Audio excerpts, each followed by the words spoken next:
Hi, ako si Jan Meltan, 21 years old, nakatira ako sa Fairview, Quezon City.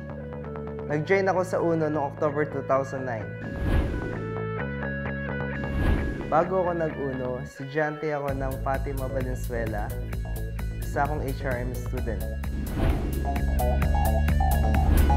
Ang nag-introduce sa akin sa UNO ay yung ninong kong engineer na si Engineer Arnold Ramirez.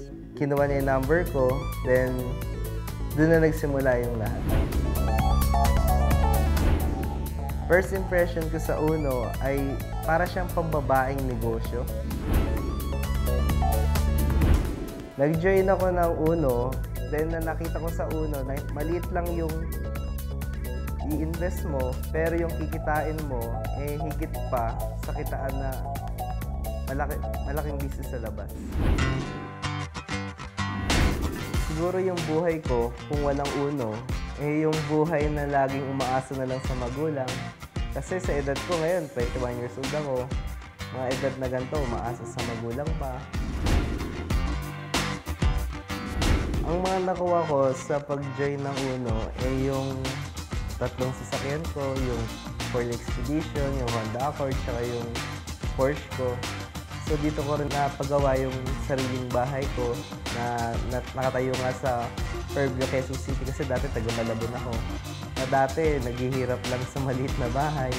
Pero ngayon yung bahay ko ngayon, CR lang ng bahay ko ngayon, yung bahay namin dati. Dahil sa UNO din, marami akong natulungang mga dating kaibigan ko na humihingi lang sa magulang ng pera. Pero nakakatuwang part, yung tipong hindi lang ikaw yung umaasenso, hindi lang ikaw yung mayaman. Marami kayo sa pag-asenso at walang pinipiling tao talaga, mahirap man, mayaman man, may chance talaga. Pinagpapasalamat ko talaga sa taas kasi before na Christmas, laging hiwalay-hiwalay yung pamilya kasi yung mother ko at yung kapatid ko Japan nag-stay. So ngayong Christmas, talagang ngayon pa lang, kumbaga, ready ko na yung ticket nila para pauwi dito sa Pilipinas para dito ko mag-celebrate sama-sama ng buong pamilya sa ngayong Christmas. Siguro, walang handa sa hapagkainan kasi hindi naman ganoon kalaki ang budget kasi sasabi nila, porket nagtatrabaho sa abroad yung parents, malaki kitaan, pero kulang talaga sobrang hirap talaga ng buhay sa ibang bansa, lalo na pag hindi kami magkakasama-sama.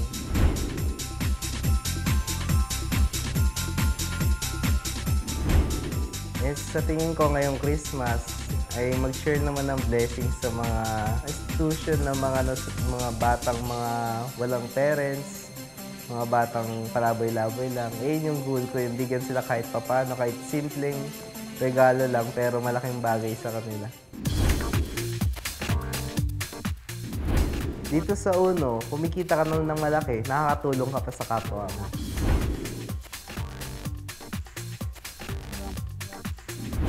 Subukan mo na lang, try mo na lang, at doon mo malalaman kung ano ba talaga meron dito sa UNO.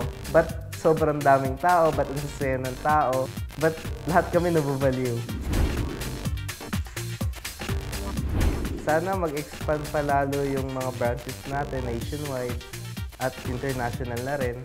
Dito sa UNO, posible. UNO, building people, building business. Ang numero unong negosyo ng bayan.